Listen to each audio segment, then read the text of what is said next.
I'm Dr. Tamara Beaudoef of Grinnell College. I'm Hemlock Stanier at Grinnell College. And we are here on a research trip.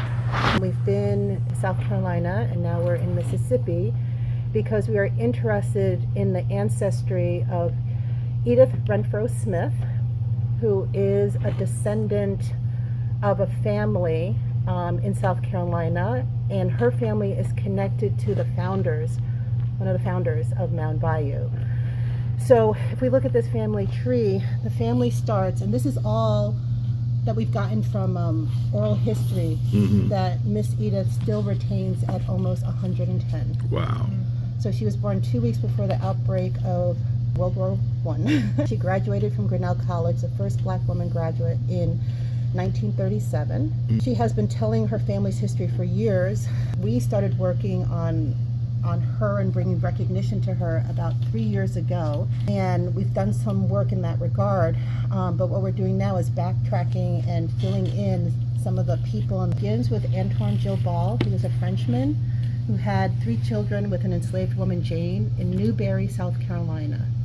It's about 3 hours northwest of Charleston, and so we were there earlier in the week. Those 2 had 3 children, Catherine, Aaron, and Eliza Jane. They got those 3 children to freedom in Ohio in the 1840s, early 1840s. Eliza Jane and Aaron are the 2 younger of the 3 children. Aaron Gilbal married Mary Brent and had a daughter named Eva Pearl Gilbal Green Francis, who is married to one of the founders of Mound Bayou, Eva Green. Married to Benjamin Green. He died, and then she married John W. Francis. So John W. Francis from Mound Bayou. That's what I'm saying. Right. He's one of the founders of Wow. Mound Bayou. Okay. So these 2 siblings, Eliza Jane and Aaron, so Aaron had a daughter, Eva Pearl Gilbal Green Francis.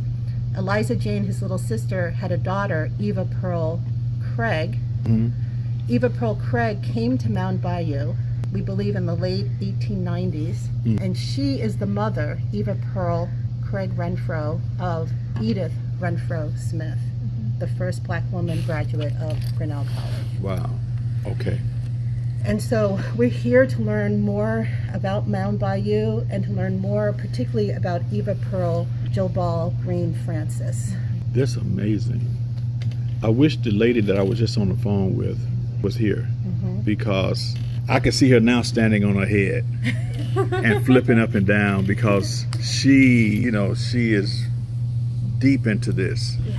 And it'd be good. I'm gonna send her this video. Sure. Yeah, so I just took all of the stuff that was written out in a previous document from Mrs. Smith's memory.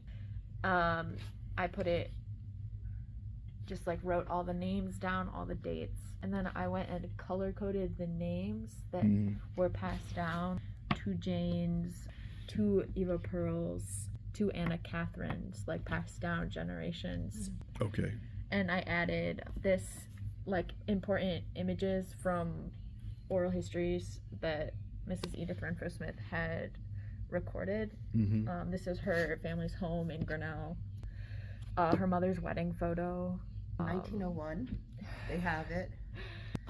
A photo of her parents in the living room of this house, I think, like knitting, newspaper, her diploma to like symbolize her time at Grinnell. Some more family photos. This is her graduation photo, and her sisters, a photo of her as a young girl, and a jar of green beans to represent her father was a chef and a gardener. Oh, and some her other aunts, family members in near town have owned like a heritage farm, I think since the 1860s.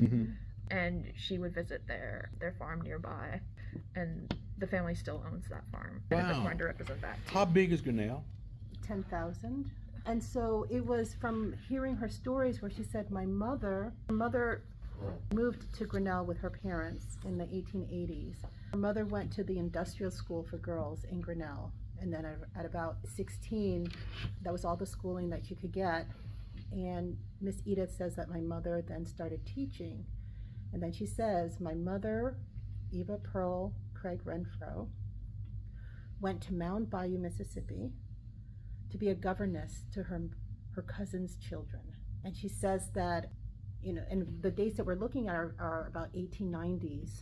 And then her mother went to Kansas and went to some other places. But I have a student from DePaul University, Chinonye Chukwu, who's the director of TILL. And it was last summer that I watched it at home, and then I heard Mound Bayou, and I said, wait a minute. I had never heard of Mound Bayou before, I'm ashamed to say. And I said, what's going on? And I saw that the NAACP, basically, this was their headquarters during the trial. And then I flashed back and I said, Miss Edith mentioned Mound Bayou. And then we started digging, and then we realized that we believe that when Eva Green's husband, they owned this drugstore, I believe, or they had a store in town, and there's a Green Street we saw. He, I think, was shot around 1896, and we think that that's when Eva Pearl, her first cousin, Eva Pearl Craig, came to help out. And during that time, because Eva Pearl Green, I think the husband died in 1896, and then she was married in 1898, 1899. But that window makes sense in the timeline that we've constructed.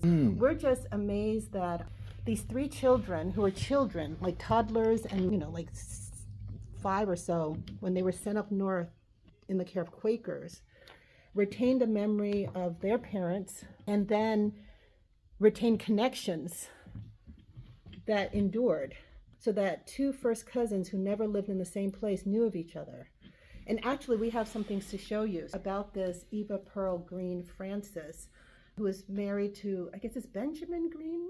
I think he's one of the... Ben Green, one of the founders, the cousin of Isaiah Montgomery. Exactly. And then her firstborn was also Benjamin Green, who went to Fisk. He was the first child born in Mound Bayou. He went to Fisk, I believe, and then went to Harvard, got a law degree, and then was the mayor from, 1912, 14 until 1960. His mother is Eva Pearl Green. That's so interesting.